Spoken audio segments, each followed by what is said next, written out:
Ulama-ulama salaf lebih cenderung untuk tidak mentakwilkan ayat hadis-hadis dan ayat yang macam ni. Orang kata mana boleh Allah Ta'ala ada tangan, sama pula dengan makhluk. Kita kata tak sama. Laisa kamitslihi syai'. Allah Ta'ala tak sama dengan apa-apa pun. Kita ni kata Allah Ta'ala mendengar, kita pun mendengar. Adakah kita samakan kita dengan Allah Ta'ala? Tak. Adakah kita samakan Allah Ta'ala dengan kita? Tak. Mendengar Allah Ta'ala tak sama dengan mendengar makhluk. Allah Ta'ala melihat, kita melihat. Adakah sama Allah Ta'ala dengan kita? Tak sama. Mendengar Allah Ta'ala, melihat Allah Ta'ala tak sama dengan melihat makhluk. Sifat-sifat Allah Ta'ala kadang-kadang dia sebut yadallah, yadullah fauqa aidihim, tangan Allah di atas tangan mereka. Kita terimalah. Tapi tangan Allah tidak sama dengan tangan makhluk. Macam mana? Wallahu ta'ala a'lam. Pertama, kita beriman kepada Allah Ta'ala dengan apa yang Tuhan sifatkan dirinya dalam kitab dan sunnah. Kita tak pernah tengok. Tak ada lebay, tak ada ustaz, tak ada tok guru yang pernah tengok Allah Ta'ala. Yang hanya mengetahui Allah Ta'ala sendiri. Dia sifatkan diri dia dalam Quran. Hak macam mana dia kata, kita terima hak tu. Kemudian setelah kita tahu dia kata dia tengok, dia kata tangan, dia kata macam-macam, kita kata pula yang dia kata laisa kamitslihi syai'. Semua hak sebut tu walaupun bunyinya sama macam kita, tapi Allah Ta'ala tak sama dengan makhluk. Maka tengok kita ada cahaya, ada apa, Allah Ta'ala melihat segala-galanya, tidak ada sesuatu yang terlindung pada dia. Tengok kita memerlukan mata, perlukan bola mata, Maha suci Tuhan daripada kekurangan itu semua. Maka Allah Ta'ala apabila dia kata dia ada tangan, ulama-ulama salaf lebih cenderung menyatakan tangan Allah laisa kamitslihi syai', tak sama Allah Ta'ala dengan apa-apa. Terpulang pada dia habaq banyak tu, kita tak tahu lebih pada tu. Wajhullah, wajah Allah kita tak tahu. Muka kita dengan muka pintu pun tak sama. Muka kita dengan muka tembok pun tak sama. Takkan nak sama muka kita dengan muka Allah Azza wa Jal. Tapi dia sifatkan, maka kita beriman dengan apa yang dia bagi tahu dalam kitab. Cuma sekarang tidak ada seorang pun di kalangan salaf yang mana mereka memahami ayat-ayat sifat ini sebagaimana makna majazi. Tidak ada di kalangan mereka yang memahami ayat-ayat sifat ini sebagai makna majazi. Bahkan mereka menyerang golongan yang mana mentakwil ayat-ayat sifat sebagaimana golongan Mu'tazilah.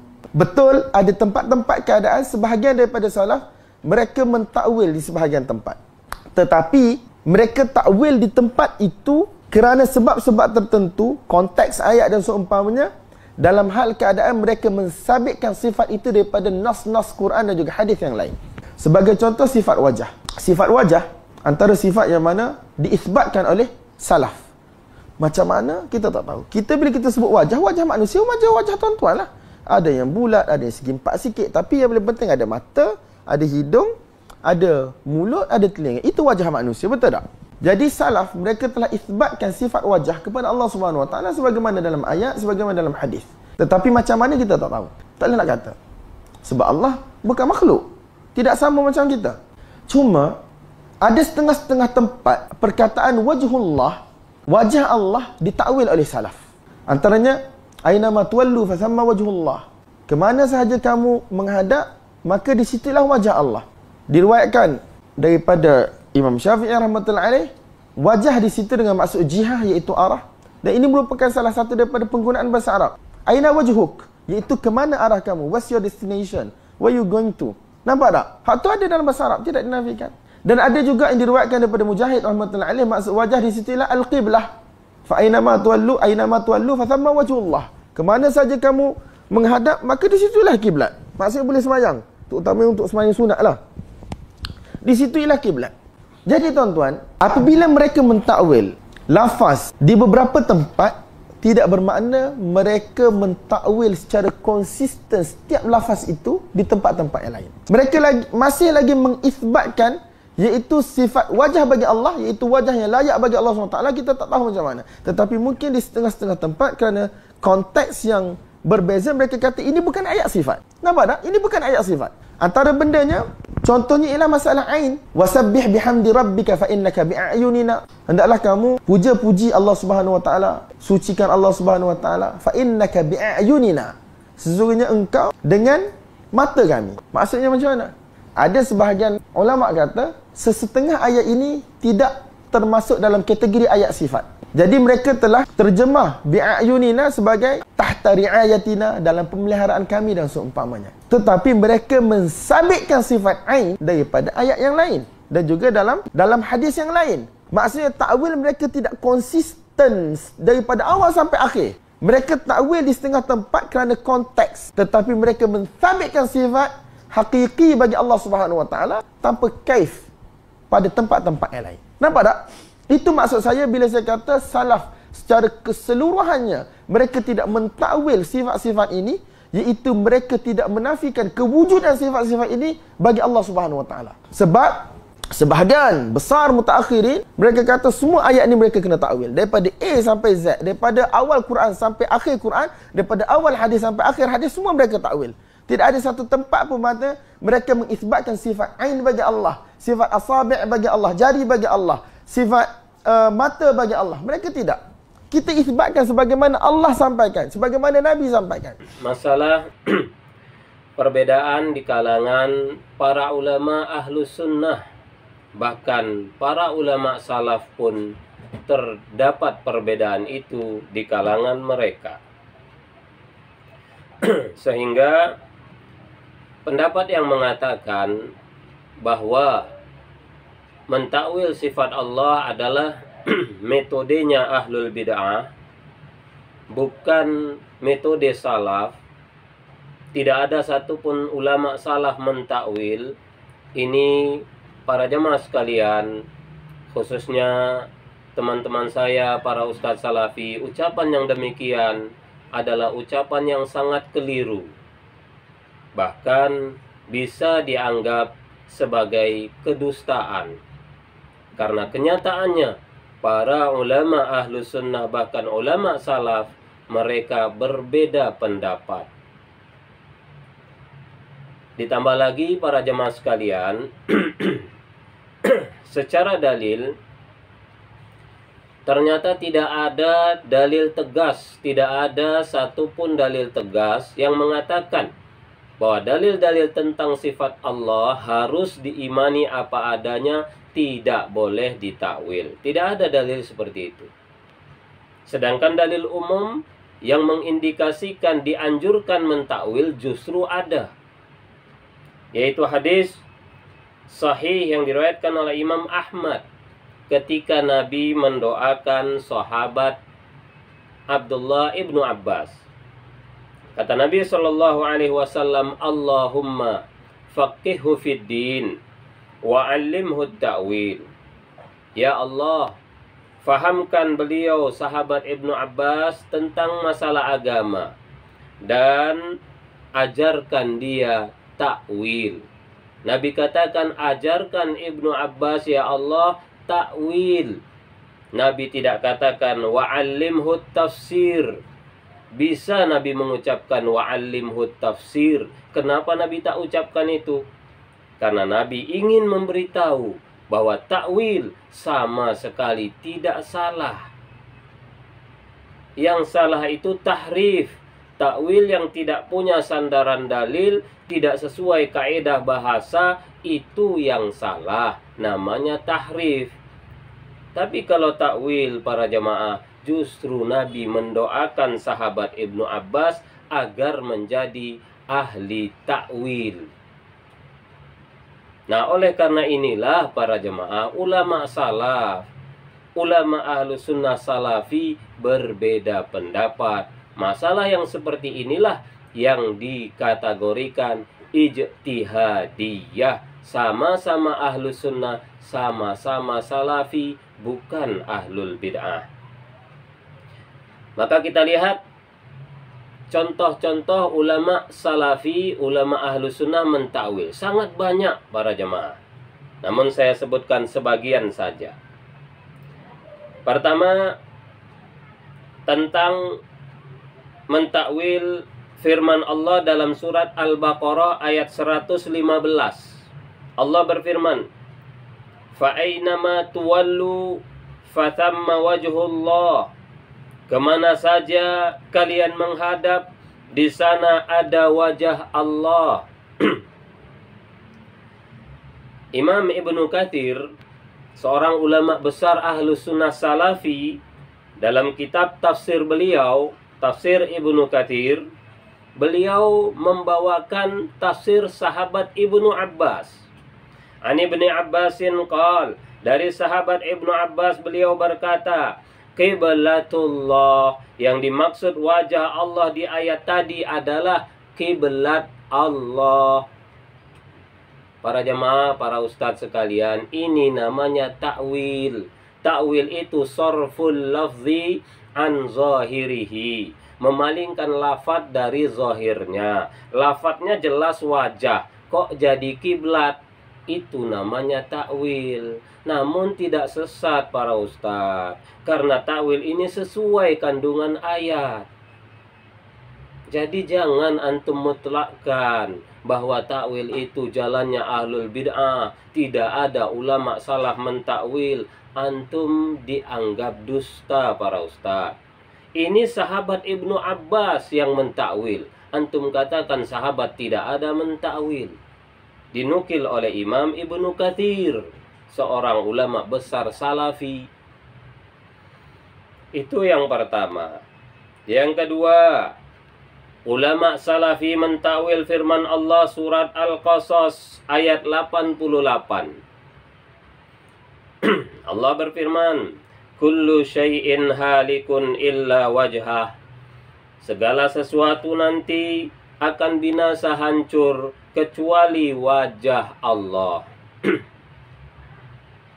Seorang ulama besar Ahlus Sunnah, ahli tafsir, ulama salafi, Imam Al-Qurtubi, dalam tafsir beliau, tafsir Al-Qurtubi, beliau membawakan ucapan seorang ulama besar tabi'in, Sufyan Ats-Tsauri. Kata Sufyan Ats-Tsauri, sa'altu Aba Ubaidata an qawlihi ta'ala kullu syai'in halikun illa wajhah, faqala illa jahahu.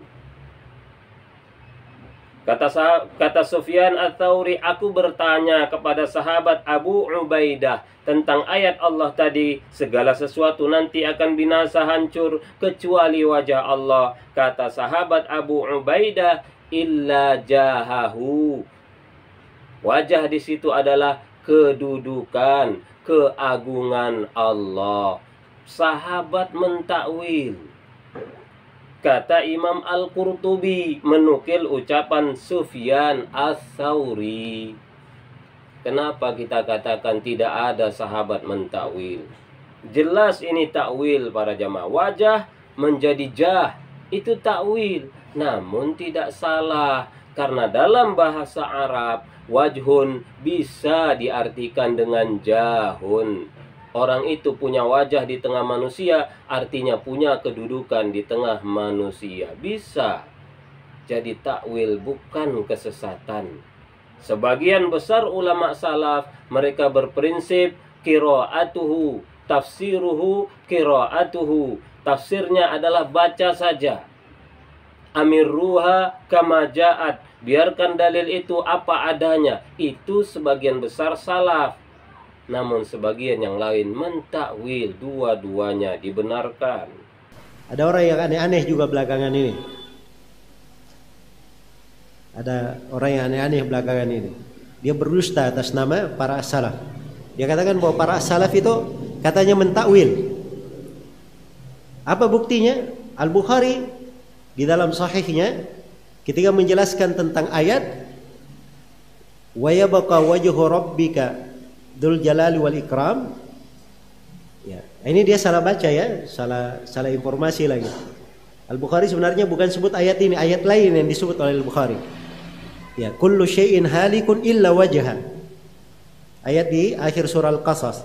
Segala sesuatu binasa kecuali wajahnya. Itu ayat di surah Al-Qasas. Datang orang ini, dia berkata, Al-Bukhari mentakwil ayat ini. Di dalam sahihnya Al-Bukhari berkata, illa mulkahu. Itu bahasa dia ya, illa mulkahu, kalimat dia. Ya. Jadi takwil, Al-Bukhari mentakwil wajah dengan kekuasaan. Berarti Al-Bukhari mentakwil. Nah, ini dusta ya atas nama para ulama. Al-Bukhari tidak mentakwil. Ya, kerusakan orang ini dari mana? Dia salah baca. Ya, perlu diajar bahasa Arab sedikit supaya mengerti cara baca yang benar. Itu bukan bacanya illa mulkahu, memang mim lam kaf ha, tapi bukan mulkahu bacanya. Bacanya illa malikahu. Cara bacanya. Malikahu artinya pemilik wajah. Jadi segala sesuatu binasa kecuali pemilik wajah. Kan sudah jelas dalam bahasa Arab. Hadits-hadits Rasulullah yang menjelaskan tentang sifat tangan. Ya, disebutkan bahwa tangan Allah Subhanahu wa taala ya, ada dua, dan disebutkan semuanya kanan, dan disebutkan sifat menggenggam, dan diterangkan dalam sebagian riwayat jari jemari. Dia mau kemanakan semua ayat nas-nas itu. Ini mentakwil namanya. Dan ini penyakit. Jelas ya? Ini sumber kesesatan mentakwil ini. Dan tidak ada dari para ulama as-salaf yang mentakwil. Kemudian Imam Al-Bukhari juga mentakwil ayat tadi. Kata Imam Al-Bukhari, kullu syai'in halikun, dalam kitab beliau Sahih Al-Bukhari.